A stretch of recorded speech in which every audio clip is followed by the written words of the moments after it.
अस्सलामुअलैकुम dear student. इस वक्त हम लोगों ने बिल्स ऑफ एक्सचेंज में अकामोडेशन का प्रॉब्लम नंबर 23 जो है वो अटैम्प्ट करना है। तो अब जब हम अकामोडेशन के क्वेश्चन को अटैम्प्ट करते हैं तो हमने ये डिस्कस किया कि 8 स्टेप्स बीच में ऐसे हैं जो कॉमन होंगे हर क्वेश्चन में। पहले 6 स्टेप और आखिरी 2 स्टेप, राइट। पहले ए बी पे बिल ड्रॉ करेगा, डिस्काउंट कराएगा और पैसे बी को भेजेगा। 3 स्टेप ए की तरफ से होंगे। फिर बी बिल ड्रॉ करेगा, डिस्काउंट करवाएगा और पैसे ए को भेजेगा। ये 3 स्टेप बी की तरफ से होंगे। तो 3 और 3 6 ये हो गए।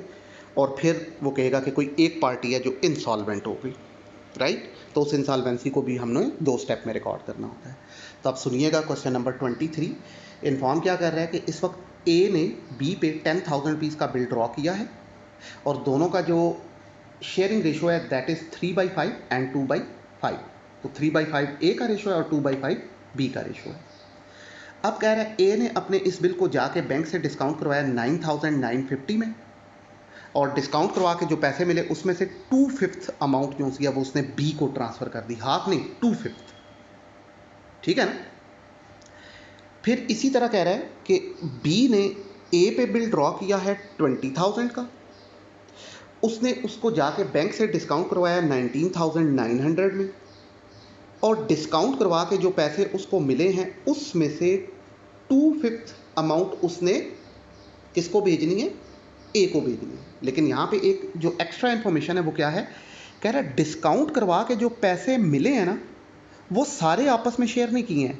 पहले डिस्काउंट करवा के जो पैसे मिले हैं ना उनमें से पहले बी ने अपने बिल को मीट किया है, फिर जो बाकी पैसे बचे हैं वो आपस में शेयर किए हैं, राइट।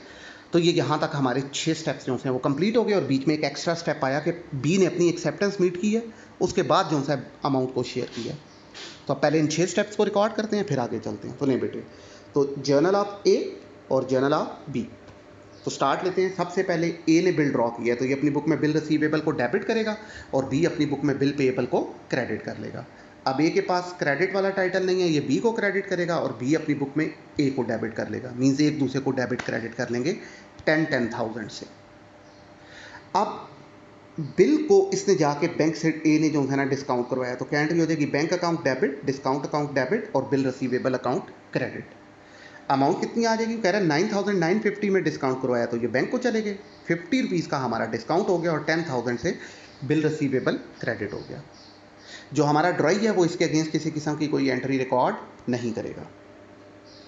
अब डिस्काउंट करवा के ये जो पैसे ए को मिले हैं वो कह रहा है इसमें से 2/5 अमाउंट जो सी है ए ने बी को ट्रांसफ़र की है। तो अब इस अमाउंट में से अमाउंट ट्रांसफ़र हो रही है। तो जब पैसे मिले थे, डिस्काउंट हुआ था बिल, तो बैंक और डिस्काउंट डेबिट हुए थे। तो अब इन्हीं अमाउंट में से पैसे जो हैं वो ट्रांसफ़र हो रहे हैं बी को। तो इसलिए क्या करेगा, ए अपनी बुक में बैंक और डिस्काउंट को क्रेडिट कर लेगा और बी को डेबिट कर लेगा। तो एंट्री हो जाएगी B debit to bank account credit to discount account credit. अब यही अमाउंट्स बी ने रिसीव की हैं वो अपनी बुक में एंट्री पर पास कर लेगा, bank account debit, discount account debit और ए क्रेडिट। अब अमाउंट्स कैसे आएंगी, देखिए डिस्काउंट करवा के कितने पैसे मिले थे, बैंक में कितनी गई थी अमाउंट सेकंड एंट्री में 9,950। इसका 2/5 नहीं, means 9,950 multiplied by 2 divided by 5, तो ये बैंक को क्रेडिट चला गया 3,980 तीसरी एंट्री में, ठीक। इसी तरह डिस्काउंट डेबिट हुआ था दूसरी एंट्री में 50 रुपीज़ से, इसको मल्टीप्लाई करें 2 से और डिवाइड करें 5 से तो ये 20 रुपीज़ डिस्काउंट को क्रेडिट चला जाएगा तीसरी एंट्री में। अब तो बिल की टोटल अमाउंट कितनी थी 10,000, इसको मल्टीप्लाई करें 2 से और डिवाइड करें 5 से तो 4,000 बी को चला गया। अब यही अमाउंट बी ने रिसीव की है तो ये करेगा bank account debit, discount account debit और ए क्रेडिट। 3,980, 20 और 4,000। यह ए की तरफ से 3 स्टेप्स हो गए कंप्लीट। अब यही 3 स्टेप्स बी की तरफ से आने हैं। अब वो कह रहा है बी ने 20,000 का बिल ड्रॉ किया है तो बी अपनी बुक में बिल रिसीवेबल को 20,000 से डेबिट करेगा और ए अपनी बुक में बिल पेएबल को 20,000 से क्रेडिट करेगा। अब ए के पास डेबिट टाइटल नहीं है, ये बी को डेबिट करेगा, बी के पास क्रेडिट टाइटल नहीं है, ये ए को क्रेडिट करेगा, ठीक है। 20,000 से ये एंट्री होगी। अब बी ने क्या किया, अपने इस बिल को जाके बैंक से डिस्काउंट करवाया तो क्या एंट्री हो जाएगी, bank account debit, discount account debit और bill receivable account credit. Bank debit हो जाएगा 19,900 से, डिस्काउंट डेबिट हो जाएगा 100 से और बिल रिसीवेबल क्रेडिट हो जाएगा 20,000 से। अब इसके अगेंस्ट ड्रॉई की एंट्री पास करेगा, नो एंट्री, उसका इससे कोई ताल्लुक नहीं। अब देखें डिस्काउंट करवा के ये जो पैसे मिले हैं ये अब क्या करेंगे, बी जो सा इसमें से 2/5 अमाउंट जो सी है वो ए को ट्रांसफ़र करेगा रेशो के मुताबिक। लेकिन उससे पहले इस क्वेश्चन में चेंज क्या कि ये जो ए है ना, बी है सॉरी, इसने ये जो 19,900 रुपये डिस्काउंट करवा के पैसे मिले हैं ना, इन पैसों में से पहले बी ने अपने बिल की पेमेंट की है, ठीक है ना। तो अब जब ये इस अमाउंट में से बिल की पेमेंट करेगा तो क्या एंट्री हो जाएगी, बिल ऑनर की है इसने, इसका मतलब है। तो ये अपनी बुक में ड्रॉई पैसे दे चाहे ना दे, ये बिल पेएबल अकाउंट को करेगा डेबिट।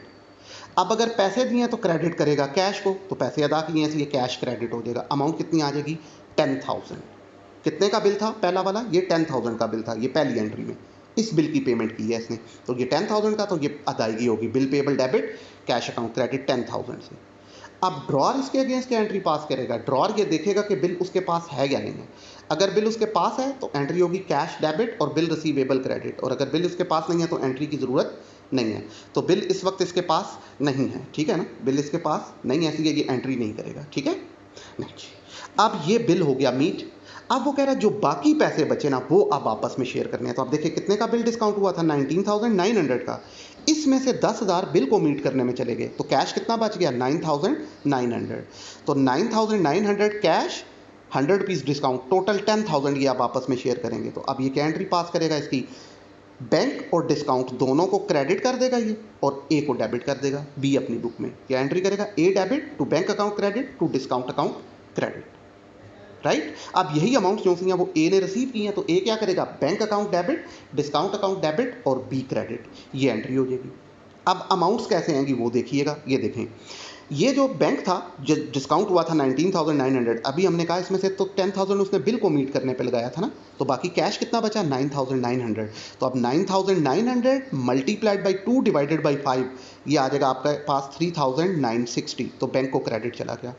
डिस्काउंट कितना था, 100 रुपीज़, तो 100 मल्टीप्लाइड बाई 2 डिवाइडेड बाई 5, तो ये आ जाएगा बेटे 40 रुपीज़, ये डिस्काउंट को चला गया, राइट। अब टोटल कितना अमाउंट होगी, 9,900 अमाउंट और 100 रुपीज़ डिस्काउंट के, तो टोटल 10,000 होगी। तो 10,000 का 2/5 लें तो 4,000 ए को आ गया। अब यही अमाउंट्स ए ने रिसीव करनी है, तो ये ए क्या करेगा, bank account debit, discount account debit और B credit, same amounts, right. अब वो बता रहा है जी, बताएगा कि कोई एक पार्टी है जो इंसॉल्वेंट हो गया, तो बता रहा है ए जो सा है वो इंसॉल्वेंट हो गया है। तो अब हमने इंसॉल्वेंसी को 2 स्टेप में रिकॉर्ड करना है। पहला स्टेप, हम ए वाले बिल को डिसऑनर करेंगे, ठीक है ना। तो अब बिल तो चूंकि 2 बने थे, एक 10,000 का, एक 10,000 का और एक 20,000 का, राइट। तो अब हम लोगों ने देखना ये है कि किस बिल को हमने डिसऑनर करना है। तो अब आप देखें पहली और चौथी एंट्री, 2 एंट्रीज हैं जिनमें बिल बना था, ठीक है ना। एक ये रहा पहली एंट्री में और एक ये 4th एंट्री में बिल बना था। तो दोनों एंट्रीज में देखें बिल पेएबल कहाँ लिखा हुआ है, उस बिल को डिसऑनर करना है आपने। तो ये 4th एंट्री में बिल पेएबल लिखा हुआ है, इस वाले बिल को हम डिसऑनर कर देंगे। तो ये कितने का था, 20,000 का, तो 20,000 वाले बिल को डिसऑनर करेंगे। तो ड्राई पैसे दे चाहे ना दे, ये डेबिट करेगा अपनी बुक में बिल पेएबल को। आप चूंकि पैसे नहीं दिए इसलिए क्रेडिट में आ जाएगा बी। ड्रॉर इसके अगेंस्ट क्या एंट्री पास करेगा, वो हमेशा डिसऑनर की सिचुएशन में ड्राई को डेबिट करेगा ए को, और बिल के होल्डर बैंक को क्रेडिट कर देगा, कितने से, वही 20,000 से। तो बिल पेएबल टू बी 20,000 और ए टू बिल बैंक 20,000। ये पहला स्टेप ऑफ इंसॉल्वेंसी हो गया, ठीक है ना। अब सेकंड स्टेप ऑफ इंसॉल्वेंसी के ये जो पर्सन इंसॉल्वेंट हुआ है हम इसका लेजर बनाएंगे। तो कौन इंसॉल्वेंट हुआ है, ए। तो अब ए का लेजर ये आपके सामने आ गया, डेबिट क्रेडिट ए, ठीक। अब ए का रिकॉर्ड हमें कहाँ मिलेगा, बी की बुक्स में। तो अब आप बी के जर्नल में देखें ए कहाँ कहाँ मौजूद है। तो अब आप देखें पहली एंट्री में ए जो सा है वो डेबिट हो गया है, ठीक है ना। तो ए के अकाउंट की डेबिट साइड पे आप लिखेंगे 10,000 बिल पेएबल अकाउंट के नाम से। फिर तीसरी एंट्री में देखें ए क्रेडिट हो गया है, तो क्रेडिट साइड पे लिखेंगे बैंक अकाउंट 3,980 और डिस्काउंट अकाउंट 20 रुपीज़, राइट। फिर नेक्स्ट एंट्री में देखें ए जो है वो क्रेडिट हो गया है, कितना क्रेडिट हुआ है, 20,000 बिल रिसीवेबल की वजह से। फिर नेक्स्ट एंट्री में आए ए नहीं है, फिर नेक्स्ट एंट्री में आए अगेन ए नहीं है, नेक्स्ट एंट्री में ए डेबिट हो गया है। तो ए के अकाउंट की डेबिट साइड पे लिखेंगे आप बैंक अकाउंट और डिस्काउंट अकाउंट 3,960 और 40। फिर उसके बाद नेक्स्ट एंट्री में ए दोबारा डेबिट हो गया है, कितना, 20,000, किस वजह से, बैंक की वजह से। तो डेबिट साइड पे लिख देंगे बैंक अकाउंट 20,000, राइट। तो ये हमारा लेजर जो है उसमें पोस्टिंग हो गई। अब हमने क्या करना है, अपने इस लेजर को करना है क्लोज। तो जब हम इसको क्लोज करेंगे तो हमारे अकाउंट की जो डेबिट साइड है इंसॉल्वेंट पर्सन की, ये हमेशा ज़्यादा होगी और क्रेडिट साइड का टोटल कम होगा। तो डेबिट साइड पे इस वक्त 34,000 है और क्रेडिट साइड पे इसका 24,000 है। तो डिफरेंस आ रहा है बेटे 10,000, राइट। अब ए से कहा जाएगा कि ये 10,000 रुपीज़ आप हमें अदा करें। तो ए चूंकि इस वक्त इंसॉल्वेंट है, वो ये सारे पैसे अदा नहीं कर पाएगा। तो अब हम देखते हैं कि उसने क्या मेंशन किया। वो कह रहा है ए जो सा वो इंसॉल्वेंट हुआ है और 25 पैसा इन आ रुपी आपको उससे मिल गया है। तो 25 पैसा इन आ रुपी मीन्स 25%। तो हमें 25% पैसे मिल गए हैं। तो अब हम क्या करेंगे, इस 10,000 का 25% लेंगे। तो कैसे लेंगे, 10,000 मल्टीप्लाइड बाई 25 डिवाइडेड बाई 100, तो ये आ जाएगा बेटे 2,500 कैश के सामने, ठीक है, ये कैश कहलाएगा। अब बाकी जो 7,500 है वो हमें नहीं मिला, वो बैड डेट्स हो जाएंगे। तो अब आप इसके ब्रेकअप में यहाँ 10,000 टोटल बाहर लिख दिया, तो जो पैसे मिले हैं उसके लिए आप लिख देंगे कैश 2,500 और जो पैसे नहीं मिले हैं उसके लिए आप लिख देंगे यहाँ पे बैड डेट्स 7,500, राइट। अब ए की डेबिट साइड, इसको रिकॉर्ड करेंगे तो ए की डेबिट साइड ज़्यादा है, ठीक है, इसका मतलब है ए ने पैसे देने हैं, तो फिर बी ने क्या करना है, ये पैसे लेने हैं। तो अब जब बी इन अमाउंट को रिसीव करेगा तो क्या एंट्री पास करेगा, जो पैसे इसको मिले हैं उसके लिए ये अपनी बुक में कैश अकाउंट को डेबिट करेगा, जो पैसे नहीं मिले उसके लिए ये बैड डेट्स को डेबिट कर लेगा, और ए जो है वो हो जाएगा क्रेडिट, ठीक है, ए जो है वो क्रेडिट हो जाएगा, राइट। तो अब अमाउंट कितनी आ जाएगी, 2,500 कैश, 7,500 बैड डेट्स और 10,000 ए को क्रेडिट चला गया।